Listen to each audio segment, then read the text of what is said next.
অবশেষে ঠিকানা খুঁজে পেল চট্টগ্রামে সেই নবজাতক। কুড়িয়ে পাওয়ার 1 মাসেরও বেশি সময় পর শিশু 21-এর দায়িত্ব দেওয়া হয়েছে জাকির শাকিলা দম্পতিকে। দীর্ঘ 19 বছর নিঃসন্তান থাকা এই দম্পতি শিশু 21-কে গড়ে তুলতে চান আলোকিত মানুষ হিসেবে। জন্মের পর তার ঠাঁই হয়েছিল নর্দমায়। নিষ্ঠুর অভিভাবকরা তাকে ফেলে গেলেও কিছু হৃদয়বান মানুষের চেষ্টায় তার জায়গা হয় চট্টগ্রাম মেডিকেলে। 21 ফেব্রুয়ারি প্রথম প্রহরে কুড়িয়ে পাওয়া বলে তার নাম রাখা হয় 21। জন্ম পরিচয়হীন এই শিশুটির দেখাশোনার দায়িত্ব পেতে 16টি পরিবার আবেদন করে আদালতে।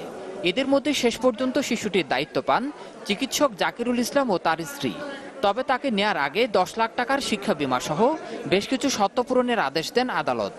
উনি একজন ডাক্তার, উনি শিশুকে কেয়ার করতে পারবেন। দ্বিতীয়ত হচ্ছে ওনার দাম্পত্য জীবন 19 বছর, তাদের কোনো বাচ্চা হয়নি, আমার ভবিষ্যতে হওয়ার সম্ভাবনা নেই, এটা বিজ্ঞ আদালত বিবেচনা নিয়েছেন।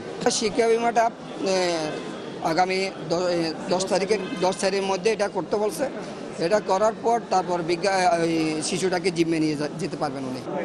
দীর্ঘ 19 বছর নিঃসন্তান থাকার পর শিশু 21কে লালন পালনের দায়িত্ব পেয়ে খুশি এই দম্পতি। তারা শিশুটিকে গড়ে তুলতে চান আলোকিত মানুষ হিসেবে। আমাদের মতো করে মানুষ করতে চাই। আমি যতটুকু আমার জ্ঞান আছে, যতটুকু আমার বিবেচনা আছে, ততটুকু দিয়ে আমি মানুষের মতো মানুষ করে তুলব। আমার সন্তানকে আমি আমার পরিচয় দিয়ে বড় করে তুলব। দীর্ঘ দিয়ে আমরা শিশু পাইনি, সেজন্য আমাদের একটা আক্ষেপ ছিল। এখন থেকে যেহেতু আদালত আমাদের একটা দায়িত্ব অর্পণ করেছেন, সে মাননীয় বিজ্ঞ আদালতের নির্দেশ মোতাবেক আমাদের এবং আমাদের সর্বাত্মক সহযোগিতায় আমরা চাই আগামী দিনে একটা আলোকিত মানুষ হিসেবে গড়ে তোলার জন্য। তবে জিম্মা দেয়া হলেও 21-এর অবস্থা সম্পর্কে নিয়মিত অবহিত করার আদেশও দিয়েছেন আদালত। জামশেদুল করিম, চ্যানেল 24, চট্টগ্রাম।